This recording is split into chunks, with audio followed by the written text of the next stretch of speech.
Live. And we're live. Hello. Hello, people not looking at me yet. I'm Zachary Bennett. I'm with Jacob Rosen. How do I pronounce Rosen. that? Corrigan. Drew Corrigan writes up? about the Sixers. He writes at Bleacher Report. Jacob Rosen, whatever you want to call him. Writes about the Cavs and lives in Oregon and is eventually going to work for an NBA front office somewhere. I believe it's Charlotte. I'm currently working with the Hornets. Charlotte here. Boom! I just remembered that off the top of my head as I was introducing you, so I'm glad I remembered that. Interning in Charlotte. What I learned is Drew is currently in New Jersey and Jacob is in Oregon, and these are the two states in America where people aren't allowed to pump their own gas. And it sort of occurred to me that that seems like if I'm a gas pumper in one of those states, I would welcome tips or gratuity. And these two don't seem to agree. What's the deal? What's going on with that, Drew? Why don't you tip your gas pumper? Gas is expensive enough, man. If I started tipping them, that would just take it over the edge a little bit. It's just not the common. What's your excuse, thing to do, man? It's just not the common etiquette. Well, what about the guys who shine your shoes? You tip shoe shiners, even though it's their job. You tip the person who cuts That's your hair. common, but not gas pumper. You tip your waiter and I your suppose- bartender. I suppose- You don't tip your gas tenant. I suppose there's like a self-service line that in Minnesota, and then there's also the full service. But when you get the full service and someone pumps your gas, you're supposed to tip them. So I don't know. Maybe that's just Minnesota nice. Whatever. The point of this hangout is to talk about NBA free agency because I cover the Wolves mostly. I'm supposed to cover the NBA at large, probably a little more thoroughly than I do, but I do not. And I feel left out, so I just figured I'd gather some people and talk about free agency from with people who are involved. So we'll start with Drew, who's pretty attuned to what's going on with the Sixers. Last night, apparently the Sixers and the Kings did a lot of stuff. Sacramento traded Jason Thompson and Carl Landry as a part of a salary dump to the Sixers. Also included in that deal was Nick Stauskas, as he's called. Who's entering his second year in the league. Sort of weird that the Kings would include somebody they drafted last year in a salary dump. But Drew, what happened last night? What's going on? Who gets what? Who's the bigger fool? What exactly happened? Complete insanity is the best way I would describe it. I mean, when it happens last night, we hear, Jason Thompson, Carl Landry coming over in a salary dump, pretty much what Hinkie is known for doing at this point. Then we get someone who Sixers Twitter has been in love with for whatever reason. I'm pretty sure someone on Sixers Twitter was actually credited with coming up with Sauce Castillo. That may be something about it.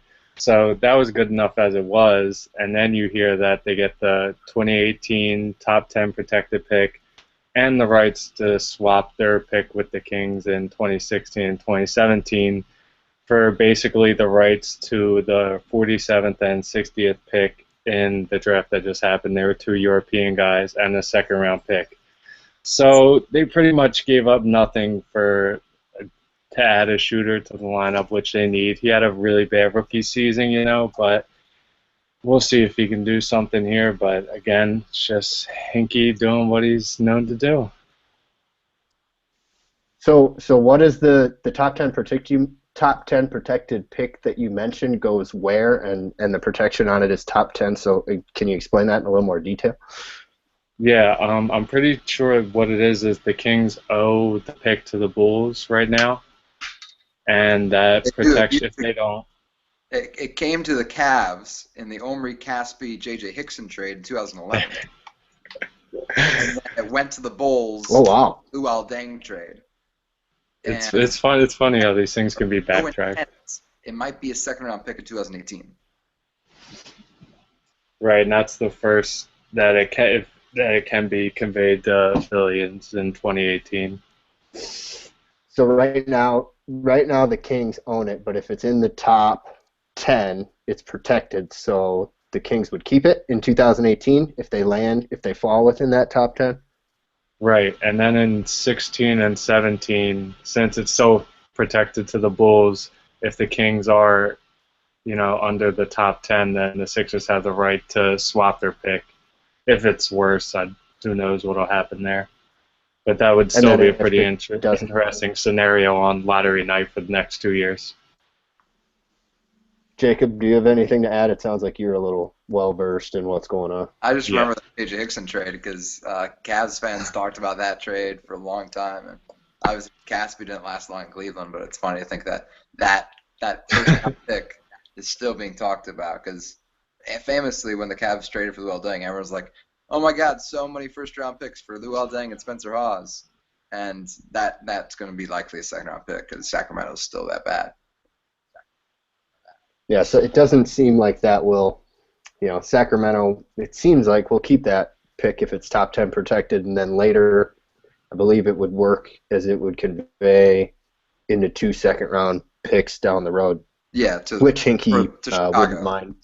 Yeah, no, that's to Chicago. So to Chicago. This is it would go to Chicago then.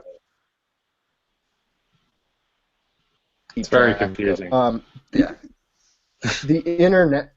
What is with the international? The Sixers acquired the right, or the Kings acquired the rights to an international player that the Sixers currently possess, but it isn't. Who's the big coveted beloved guy who's not coming over this year, but next year? Right. Yeah, it was funny. They gave them the 47th and 60th pick. I don't even know the guy's name. I think 47 was Arturas Garatis, something like that. But I remember they got those 2 second-round picks from the Eric Maynard deal, but he was waived, and the Evan Turner trade from the Pacers. So it's just funny to see how all these minor deals and these second-round picks can eventually be moved and turned into something. But yeah, who knows if those 2 guys will ever come over? Well, that would. I mean, maybe Vlade knows what he's doing. He spent some time in Europe scouting these overseas prospects, so maybe he knows what the hell is up. But I have no idea what's going on with the Kings. It seems like the teams that you guys cover respect. No, I like the Kings. I think they have the best. So do I. Play-by-play broadcast tandem in the league. I love watching them.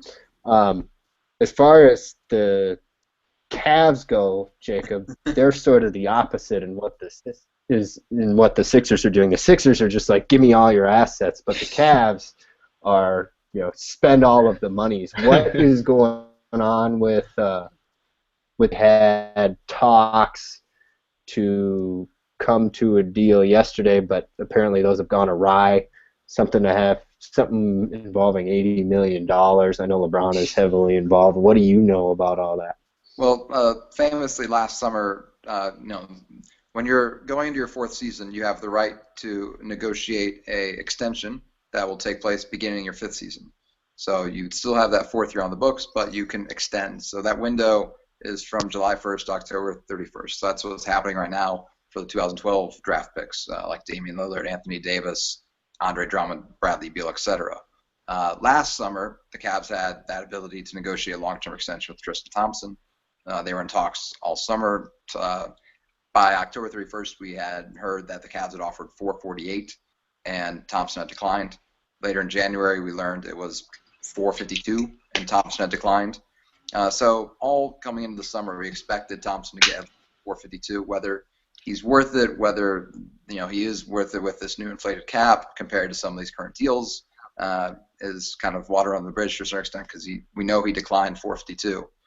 The max offer sheet would be $467 from another team, and the max the Cavs could offer him be $590. So in terms of what the reported deals have been, we had heard yesterday close to $580-ish, and then today maybe not so much. But my guess is eventually the Cavs and Thompson will come to some sort of agreement beyond $467, which is what another team could offer him, and beyond, obviously, the $452 turned out last summer. So my guess is something gets figured out in the next few days that keeps Thompson in Cleveland, probably 4 guaranteed years and perhaps an option on that 5th year. And what you just described, I think, is what the Wolves could have done with Kevin Love last year, although we all know how that turned out. And then Kevin Love's This is not a last couple year, but this back. summer. No, this is a couple years back for Kevin, Oh, because it's only that window that I was talking about is only a thing after your third season in the NBA. So this is what happened with Kevin Love and the Wolves 3 years ago when he did not sign a long-term because the Wolves didn't want to give it to him. No, when Khan famously didn't want to give it to him, they had, I remember Glenn Taylor talking last summer after. Yep, they needed to save the money to pay Rubio, which they ultimately didn't do, and there was worries about Kevin Love's health and of his defense. But the Cavs just reportedly signed Kevin the terms of that deal. Yeah, so Love's new max, which is under this current cap starting the season for a 7 to 9 year veteran, is about 5 years, $109 million. So obviously, if the Wolves had signed Love to a 5-year max back in the day, it would have been far less in terms of those dollars and perhaps a really good bargain. But right now it's 5,109, which is the deal that's been reported, I think, for one or two other guys. So that's his new max. So the Cavs reportedly agreed to that deal. I can't recall if there's an option on the 5th year, but again, Cavs signing him to the most amount of money possible. What about Iman Shumpert? What do you make of the money he got? Do you think he's worth it, or do you think he has yet to tell you that he is worth that value? Iman Shumpert kind of is what he is. Cavs fans can tend to romanticize about Iman Shumpert. I think Knicks fans did this as well. Famously, in 2K14, he was an 82, the same as Marc Gasol and Chris Bosh. But Shumpert is what he is. He's just turned 25. He's a wing who is a 3-and-D wing who's much more on the D and a little less on the 3. But he's a valuable rotation player to any NBA team. He would play for any NBA team, maybe not start, maybe not get 35 minutes like he did in the playoffs for the Cavs with all the injuries, but he'd get 20 to 25 guaranteed on any team in the NBA. And in this economy, we just saw Al-Farouq Aminu get 430. And so, is that right? I think that's right. Yeah, that's insane. Yeah, and we saw Ed Davis get 320 something today. And if you're a valuable rotation player on any team, especially if you're 25 years old and just played 35 minutes a game in playoffs and did so passively, you're going to get paid. And so the Cavs reportedly agreed to a 4-year, $40 million contract with him. He only had a couple $1 million qualifying offer next season because he was the 17th pick in 2011. So 440, again, perhaps a slight overpay in terms of guaranteed money, far more than anybody would have a year or two ago. But in this economy, it's not horrendous per se. Obviously, if you're a team, thinking about your books in 3 or 4 years, maybe it's one too many years, two too many years. But overall, in terms of average value, perhaps not crazy. Drew just informed me of something that happened on the Twitterverse 10 minutes ago. It says Phoenix has traded Marcus Morris and Reggie Bullock and Danny Granger to Detroit for future picks. The Pistons will send the Suns a 2020 second-round pick. So yes, the Suns are clearing salary cap space. They cleared $20 million in salary cap. Yep, this is all according to Woj, the infamous. The Suns have cleared $20 million in salary cap space, allowing them to potentially sign LaMarcus Aldridge without the need for a sign and trade. Drew, do you have feelings on this matter, Mr. Pink Headphones? I wasn't aware that you could trade one of the Morris brothers without the other, so that's pretty interesting. But no, I think the big domino we're all waiting to see is LaMarcus Aldridge. So it's just going to be interesting to see what he winds up doing. How did the Pistons? You said? Yeah. I'm surprised they have Baines still, but I guess they haven't committed too much. They committed to Baines, and then they have Jennings on the books for a while. But it's interesting. But Marcus Morris. Yeah, Jennings has seen. Go ahead. Marcus Morris is signed to a long-term deal. He got a lot of money last summer. Markieff got a lot of money last summer. Not a lot, but really good deals in this economy. And Reggie Bullock is a guy who everyone keeps abandoning hope on, but he's kind of a guy that everyone loved in the draft. So that's a nice trade for Detroit in a salary cap dump.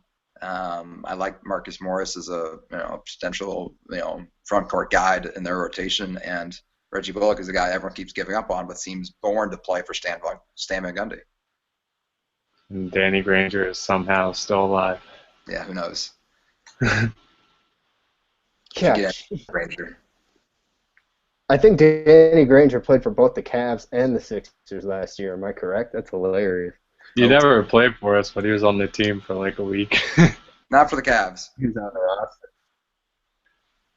Well, I like what the Suns are doing if they do end up getting Tyson Chandler and LaMarcus Aldridge. I was born in Phoenix, and they need reasons for people to go see games. Attendance should be a lot better with where that stadium have performed over the years. Maybe not so much recently, but definitely in the past. It'd be cool to see them fill U.S. Airways Arena again, especially with how do you feel that tandem would work, Drew, with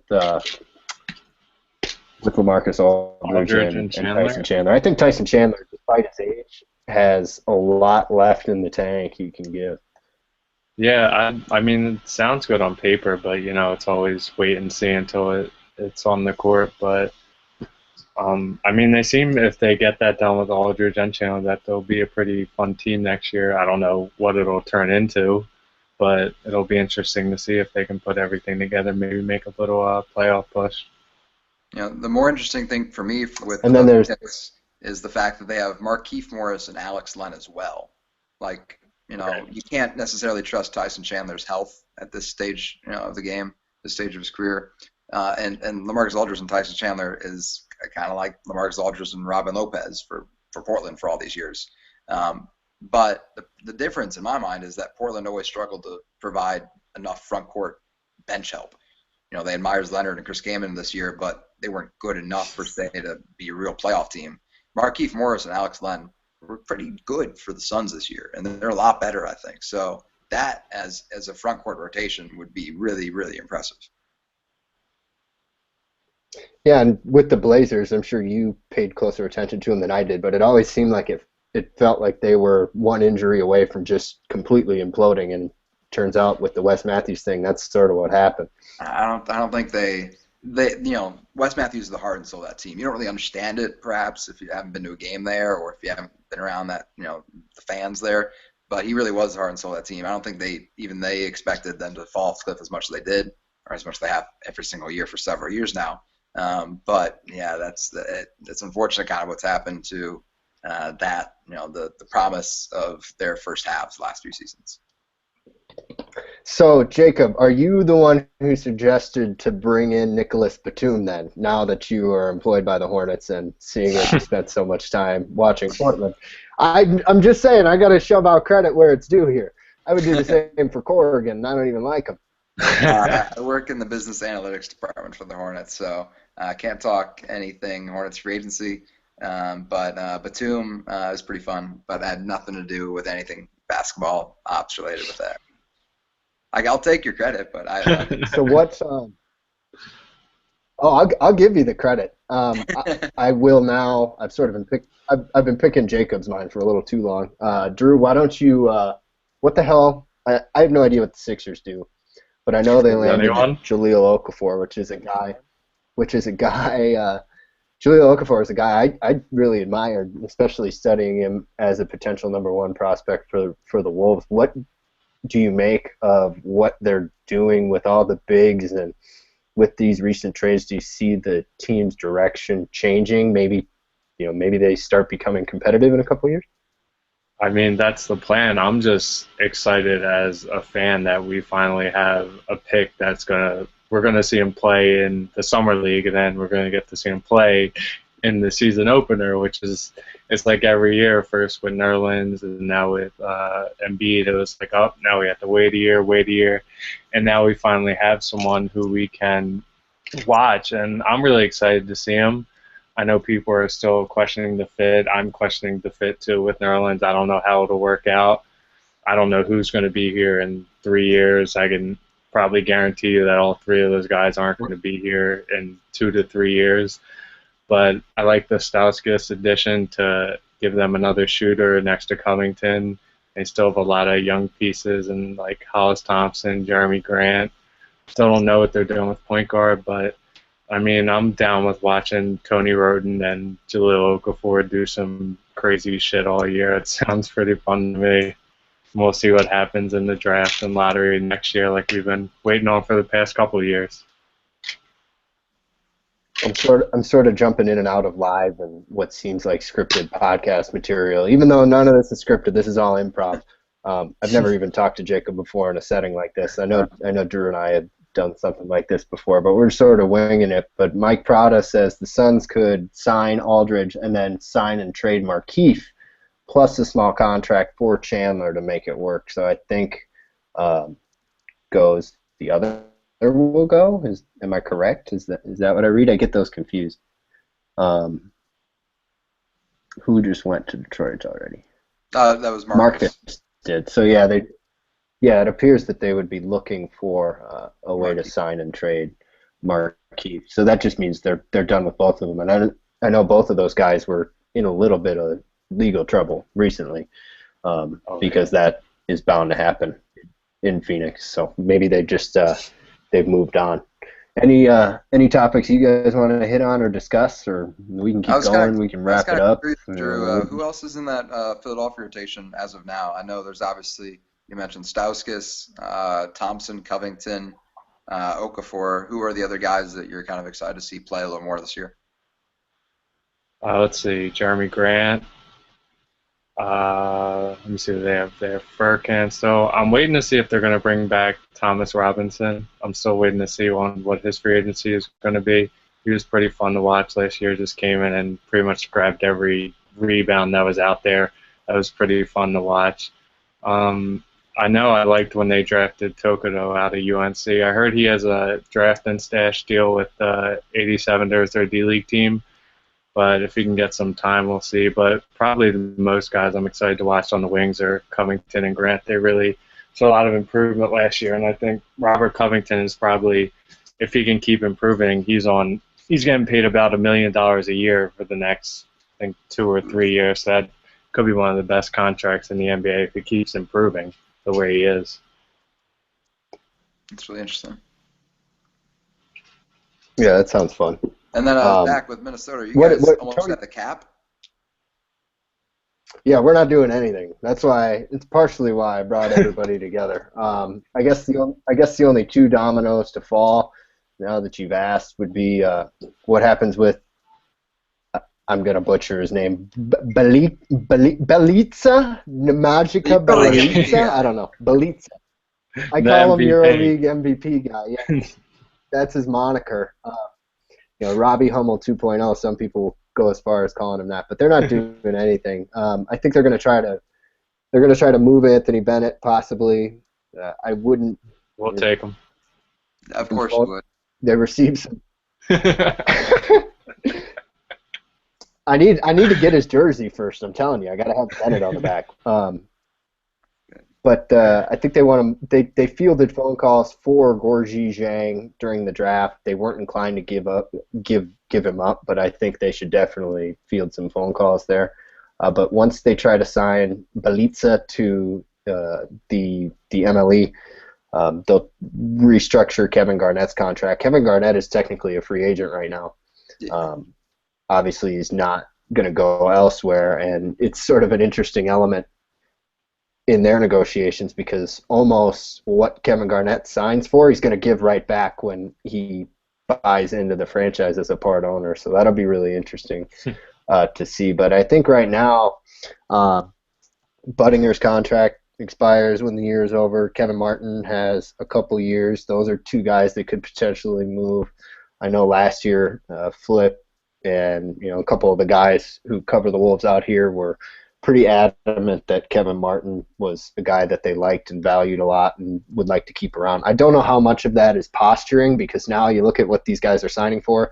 Kevin Martin's owed roughly $7 million over the next 2 seasons, which is a steal for anybody who's a competitor based on what he did last year. And I wouldn't put too much investment into the games that he missed last year because some of that will be deceitful. The Wolves did an excellent job of secretly tanking last year and pretty much fooled anybody who wasn't really paying attention, withholding veterans, and it was a bizarre debacle. But it's hard to argue as bad as Flip may be, or as much crap as people give him for being a bad coach. You look at his roster right now, and he's the GM, he's the coach. It's like, well, he's the man in charge. Yeah. It's looking pretty genius. I like it. So, yeah, I think we'll cut this off. I think people will be entertained for however long we were talking, and maybe we'll get this going in a couple minutes or tomorrow or whenever. So thanks guys for hanging out, and I'll edit this and upload it and promo it, and feel free to plug it anywhere. Sounds good, man. Nice to meet you Thumbs up. guys. Later, guys.